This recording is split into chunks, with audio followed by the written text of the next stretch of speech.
Want CD returns without locking up all your cash for years? A CD ladder works because CDs aren't truly all locked if you stagger when they mature.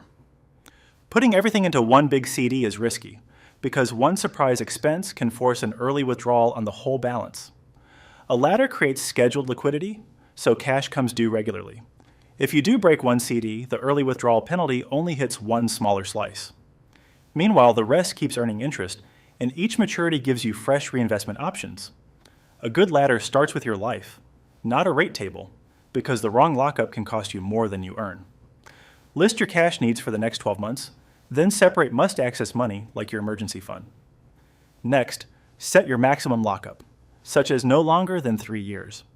Whatever's left is your ladder amount. Then confirm penalty tolerance, since many CDs charge around 3 to 12 months of interest if you exit early. Write the goal in plain words. The structure of your ladder decides how predictable your access and reinvestment will feel. Start by picking a maturity cadence, like every 6 or 12 months, so you know when money frees up. Choose a ladder length in the 1 to 5 year range, then decide how many CDs that creates. Most beginners do equal dollar slices because it keeps risk and liquidity balanced. Check minimum deposit rules, since some CDs require $500 or $1,000. Finally, plan whether each rung will auto-roll or pay out. When you actually open the CDs, your job is to keep the ladder clean, insured, and easy to manage.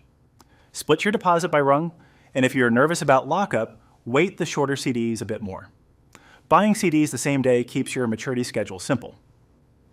Stay under deposit insurance caps, typically $250,000 per depositor, per bank, per ownership category, so you're not accidentally uninsured.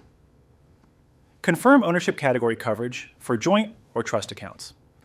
Then name each CD clearly, like 12-month rung. Most CD ladders fail from a few avoidable mistakes that break the plan. Don't let CDs auto-renew blindly because the renewal term and rate can change, and you might miss better options.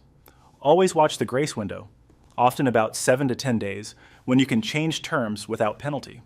Don't cash out every maturity if the ladder's purpose is ongoing. Usually you relock that rung. Avoid breaking CDs for cash by keeping true emergency money outside the ladder.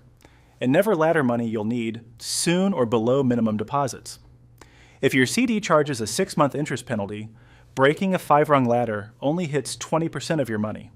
BankingHub can match you to CDs and savings options based on how you actually bank and show the real annual dollar impact for your balance.